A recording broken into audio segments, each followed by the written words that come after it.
Hello and welcome. आज का topic है valuation of shares, CMA final, corporate financial reporting. So valuation of share नाम से ही पता चल रहा है कि इस चैप्टर में हम लोग शेयर का वैल्यूएशन करेंगे। पर्पस क्या है शेयर को वैल्यू करने का?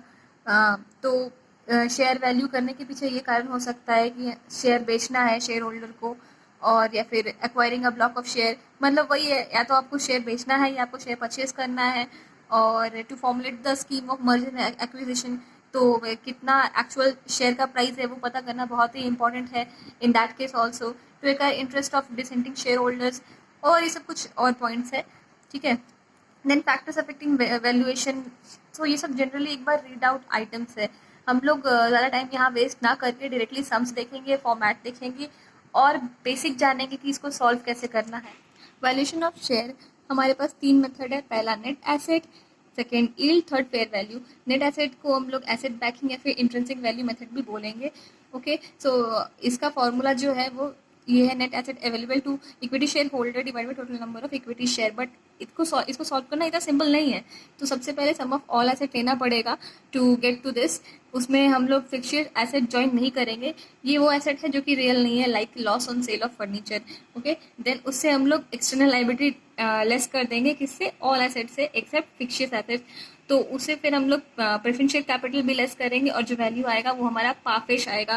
दैट इज जो अमाउंट है वो इक्विटी शेयर के लिए जो अवेलेबल अमाउंट है वो, उसको हम लोग नंबर ऑफ इक्विटी शेयर से डिवाइड कर देंगे, तो हमारा नेट एसेट्स निकल कर आ जाएगा कंपनी का।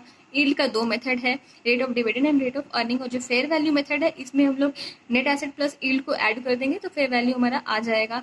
सो बुक में इसका फॉर्मेट दिया हुआ है, ये फॉर्मूला आप लोग कॉपी कर लीजिए, वीडियो पॉज करके कॉपी कर लीजिए। क्वेश्चन सॉल्व करते वक्त ये फॉर्मूला काम आएगा। हालांकि ये सब फॉर्मूला बुक में भी दिया हुआ है। नेक्स्ट, क्वेश्चन का समरी बना के रखा हुआ है यहाँ पे। ये कोई फॉर्मेट नहीं है, लेकिन बुक के कुछ क्वेश्चन को सॉल्व करने में ये हेल्प आएगा। तो ये एक तरह से समरी है, क्वेश्चन समरी। सबसे पहले हम लोग कैपिटल एम्प्लॉयड निकालेंगे। ये सब जो प्रोसेस है ये गुडविल निकालने का प्रोसेस है। तो सबसे पहले हम लोग कैपिटल एम्प्लॉयड निकालेंगे। उसको निकालने के लिए हम लोग ऐड करेंगे fixed asset, current asset, trade investment. ये जो एसेट है वो डिप्रिशिएटेड वैल्यू रहेगा हमारा, ठीक है। और उसे लेस कर देंगे आउटसाइड लाइबिलिटी। यहाँ हम लोग ट्रेड इन्वेस्टमेंट ऐड कर रहे हैं, नॉन ट्रेड इन्वेस्टमेंट यहाँ ऐड नहीं होगा। देन एवरेज एडजस्टेड प्रॉफिट निकालना होगा। अगर क्वेश्चन में 3-4 साल का प्रॉफिट दिया हुआ है, ये सिंपली रिकन्सिलेशन ऑफ पीएल है। अगर वो पैट दिया हुआ है तो हम लोग को टैक्स ऐड बैक करना पड़ेगा। कोई कैपिटल एक्सपेंडिचर है उसको ऐड बैक करना पड़ेगा, लेस करेंगे डेप्रिसिएशन, और जो भी आइटम जो पीएल से लेस होना चाहिए। और फाइनली टैक्स। तो हम लोग का यहाँ से फिर गुडविल निकल के आ जाएगा सुपर प्रॉफिट मेथड से। ओके, उसके बाद हम लोग वहाँ से नेट एसेट कैलकुलेट कर लेंगे। यहाँ थोड़ा समझने में प्रॉब्लम हो सकता है, क्योंकि अगर हम लोग क्वेश्चन देखेंगे तो ये और क्लियरली समझ में आएगा। तो आप लोग इसको पहले कॉपी कर लीजिए।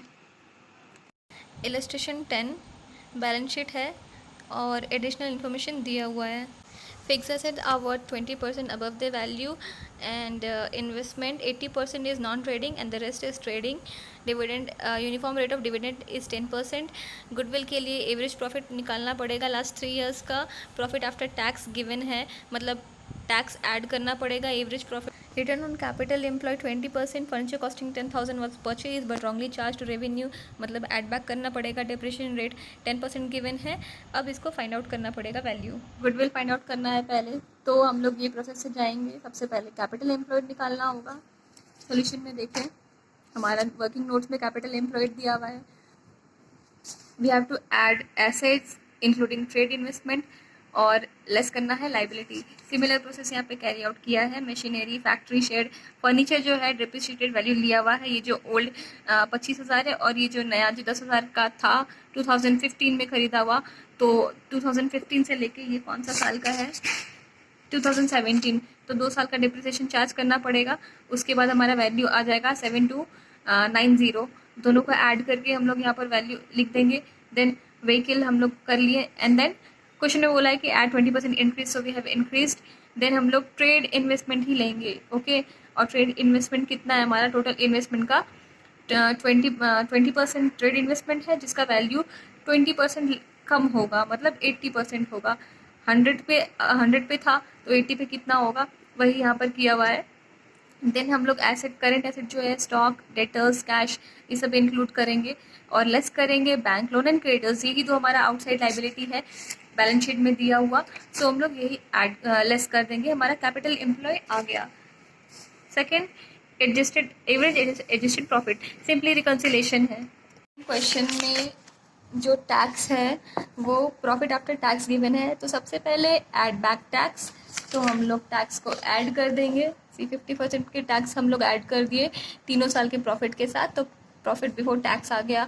उसमें हम लोग क्या करेंगे, टैक्स ऐड कर दिए। कोई कैपिटल एक्सपेंडिचर है तो उसको भी ऐड करेंगे। हाँ, हमारा कैपिटल एक्सपेंडिचर है, जो मशीनरी परचेज किए थे रॉन्गली रेवेन्यू में चार्ज किए, तो कैपिटल एक्सपेंडिचर था, तो इसलिए हम लोग ऐड बैक कर देंगे रेवेन्यू में 10,000। और इस पे डिप्रिसिएशन तो हम लोग को काटना ही चाहिए था, तो ये भी नहीं कटा होगा। सो डिप्रिसिएशन हम लोग लेस कर देंगे 10,000 का एट द रेट 10%। पहला साल में आएगा 1,000, रिड्यूसिंग बैलेंस मेथड है, तो हमारा फिर अगले साल हो जाएगा 9,000, फिर उसका 10% 900, देन थर्ड में उसका 10% 810 आ जाएगा। Then income from non trade investment, ये हमारा बिजनेस का पार्ट नहीं है, इसलिए इसका जो इनकम है वो भी हम लोग लेस कर देंगे। लेस करना है डेप्रिसिएशन। अदर जो एक्सपेंसेस है लेस करने वाला, less expenses less tax, we will get adjusted profit. तीनों साल का आ गया, ऐड करके डिवाइड बाई 2, एवरेज प्रॉफिट हमारा निकल के आ जाएगा इतना। नॉर्मल प्रॉफिट 20% क्वेश्चन में गिवन है ऑन कैपिटल एम्प्लॉयड, सो हमारा कैपिटल एम्प्लॉयड जो हम लोग पहले वर्किंग पे निकाले हैं उसका 20% ये वैल्यू आ गया। सुपर प्रॉफिट का मेथड हमारा यही है, एवरेज लेस कैपिटल एम्प्लॉयड का निकाल कर जो आया है वो हमारा एक्स्ट्रा प्रॉफिट जो सुपर प्रॉफिट है। गुडविल 6 ईयर क्वेश्चन में बोल दिया है, 6 ईयर परचेज का है, so this into 6 we will get goodwill. Finally net asset available कैसे आ जाएगा, कैपिटल एम्प्लॉयड उसमें गुडविल ऐड करेंगे, add non trade investment preference share less कर देंगे, तो हमारा नोशनल कॉल, हमारे नोशनल कॉल भी गिवन है क्वेश्चन में, तो हम लोग को वो भी ऐड करना पड़ेगा। सी लेस कॉल्स इन एरियर हमारा जो है 10,000, तो उसको नोशनल मान के उसको भी पेड अप कर देंगे हम लोग 10,000 का, तो टोटल वैल्यू हमारा नेट एसेट फॉर इक्विटी आ गया। सो ये हमारा पूरा सॉल्यूशन ऐसे होगा।